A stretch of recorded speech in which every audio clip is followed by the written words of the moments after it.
À chaque rencontre, il porte un nouveau masque. Un jour, il prend l'apparence de la fatigue, un autre de la procrastination. Le matin, c'était l'irritabilité et le soir, les douleurs. On ne sait jamais où il va frapper ni quand.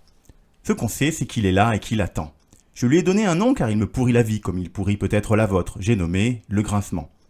Imaginez une planche de bois pour passer au-dessus d'un trou. Et les gens passent et passent encore sur la planche, parfois avec une brouette ou des objets lourds. La planche fatigue. Elle grince mais ne craque pas. Ou disons pas encore. J'entends donc par grincement tous les premiers signes de l'épuisement, qu'il soit moral, physique, émotionnel ou mental.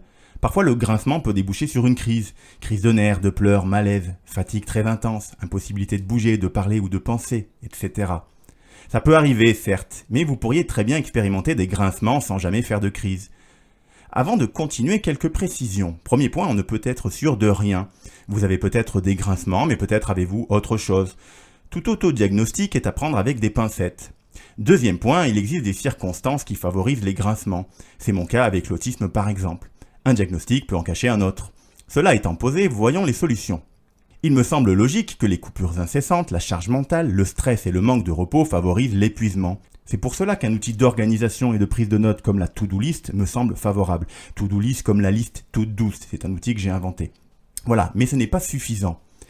Il me semble important d'éviter de vous couper vous-même avec des notifications notamment ou des tentations ou divertissements. Une bonne technique que j'ai trouvée, c'est de travailler en bloc de 25 minutes minimum sans aucune tentation. C'est ce qu'on appelle la technique Pomodoro. J'en ai parlé dans mon article sur les pauses actives. Fermez tous vos onglets de navigateur, lancez un minuteur et faites un décompte jusqu'à 25 minutes. Et si vous êtes sur votre lancée, vous pouvez continuer plus longtemps. Mais il existe encore une autre approche. Vous êtes la personne la mieux placée pour déterminer ce qui vous épuise. Et pour cela, il vous faudra mener l'enquête précisément. Il faudra être au clair avec tous vos symptômes émotionnels, mentaux, physiques, etc. Et savoir leur donner une note pour les consigner dans un journal. Plus vous pratiquerez, plus vous vous connaîtrez. Et plus vous vous connaîtrez, plus vous saurez déterminer ce qui vous épuise, ce qui vous fait grincer. Peut-être vous rendrez-vous compte que le bruit vous fatigue particulièrement, ou socialisez trop longtemps. Attention toutefois de ne pas tomber dans le travers inverse. Il ne faut pas vous surprotéger au risque d'augmenter votre intolérance. Tout est question d'équilibre. Bref, je récapitule. Organisez-vous, mettez-vous au Pomodoro, menez l'enquête, et je vous en donne un dernier pour la route, pratiquez la méditation de pleine conscience. Vous avez tout. Je vous passe le bâton de relais. Je vous souhaite d'avancer positivement sur le chemin, de trouver vos propres solutions.